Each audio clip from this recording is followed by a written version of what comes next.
A very good evening. Welcome to State of Business on our television. I'm Ashingsani Veerasinghe. Let's have a look at the headlines first.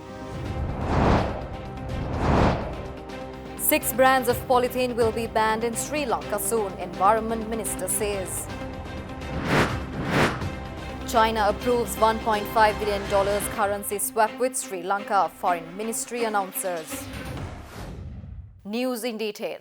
Government has plans to ban the use of 6 brands of one-time used polythene, Minister of Environment Mahinda Amravira announced today.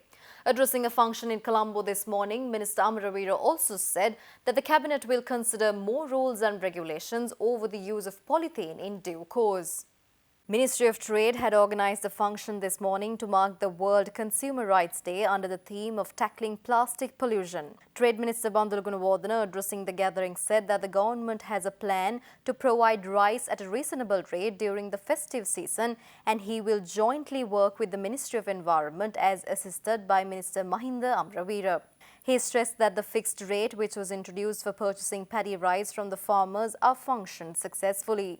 Trade Minister Gunawardena also said that 27 essential commodities are sold at standard prices via Satusa outlets island-wide, and several other consumer-friendly moves will be introduced. He also added that entertaining both the producer of a product and the consumer who purchases the same commodity cannot be done, but the government is making its possible efforts on the matter.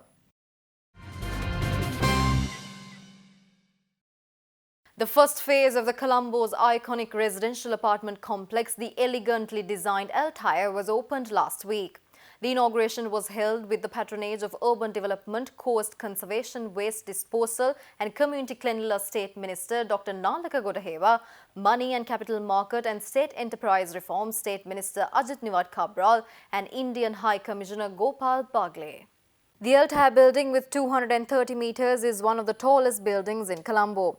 A 63-story sloping tower leans into a taller 68-story vertical tower with a die-grid structure that visually highlights the slope of the inclined step tower. The unique combination of a straight and a sloping tower gives the building the distinctive appearance that has made it an iconic element in Colombo's skyline. Urban development experts said completing Altair, designed by world-famous and award-winning architect Moshe Safdie, is also important to improve the investor confidence as well as the commercial and tourism profile of Sri Lanka.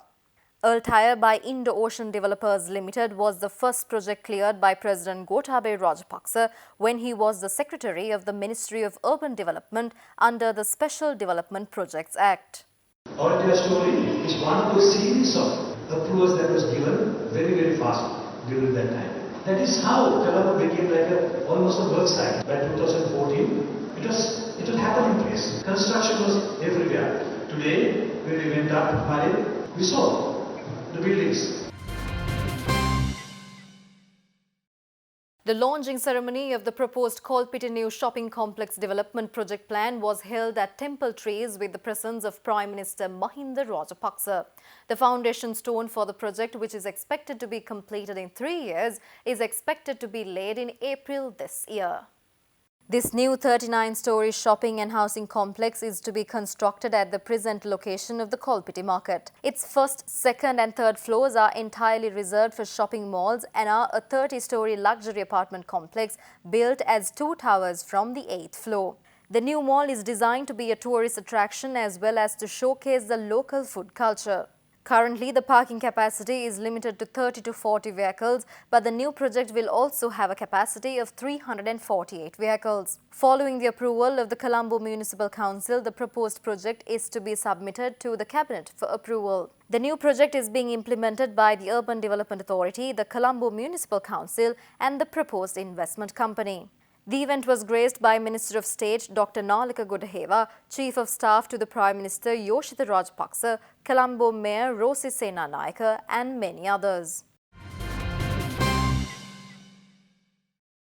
Stay tuned for more news after this short break.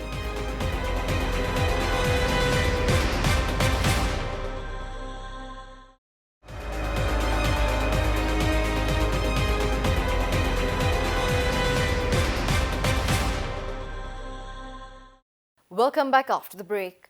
Minister of State for South Asia and the Commonwealth Lord Tariq Ahmed of Wimbledon has told the UK-based pro-LTTE groups that the International Criminal Court has no jurisdiction to investigate Sri Lanka.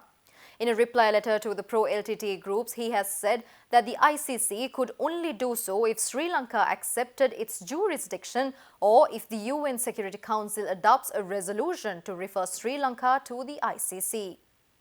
Minister of State for South Asia and the Commonwealth Lord said that the UK will continue to press for a strong role for the UNHRC to help deliver accountability and reconciliation and ensure the protection of human rights in Sri Lanka. He also adds that the UK is working hard to build support for the new resolution on Sri Lanka. Further, he writes in that letter, the resolution will provide a continued framework for international engagement on human rights in Sri Lanka and will highlight our serious concerns about the situation, including those detailed in the recent report of the Office of the High Commissioner for Human Rights.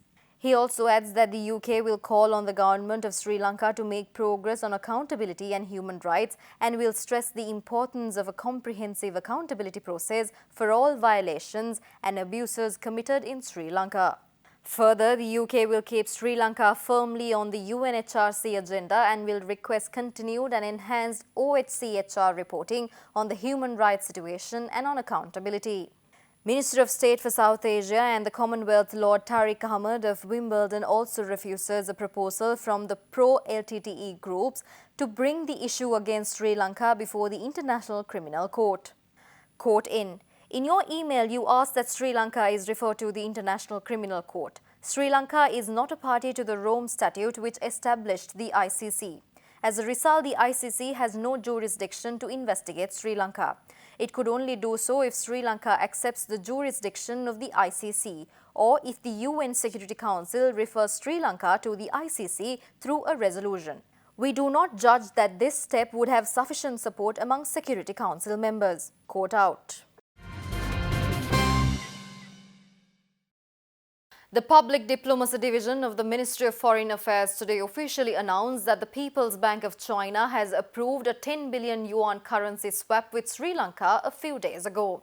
The Foreign Ministry in a release this morning said that Sri Lanka Ambassador to China, Dr. Palitha Kohana, welcomed the arrangement and stated that this is a welcome expression of confidence in Sri Lanka's economy. Accordingly, China has approved a 10 billion yuan or $1.54 billion of currency swap with Sri Lanka, giving some respite from concerns about public finances. State Minister of Money and Capital Market and State Enterprise Reforms Ajit Niwad Cabral recently said that the deal will allow the country to ease present difficulties.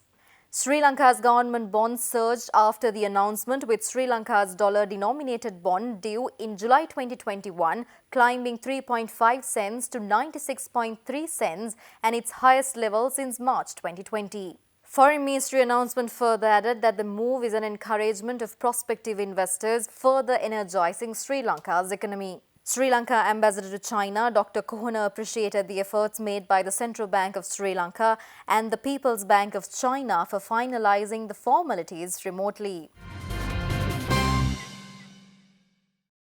Hemas Hospitals, one of the healthcare service providers in Sri Lanka, which pioneered providing community-based healthcare services to local entities by positioning its chain of hospitals in strategic locations, has now turned into Negombo. The launching ceremony of Hemas OPD Negombo was held recently at their new premises. We had a local entity who was in the healthcare already, who had the strength and the courage to challenge multinationals. That was Hemas. They were planning to come into healthcare with a different model. I would say exemplary vision and a unique model, and also I would say looking at the need of the people with a noble thought. That is how Wattala, Hemas Hospitals and Laboratory was born in 2008. The noble thought was very clear in their minds when they started Wattala. It was not to make money, but to make and bring affordable healthcare to the local communities with quality.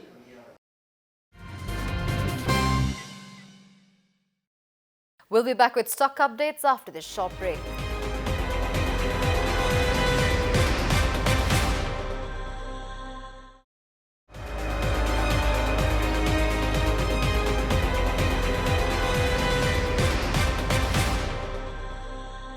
Welcome back after the break. Trading at Colombo Stock Exchange ended on a negative note today. The all-share price index dropped 87.07 points to close at 7,160.41 and the S&P SL 20 dropped 30.63 points to close at 2,862.81. The turnover was 8 billion rupees and over 31 million shares were traded. Up next are forex rates.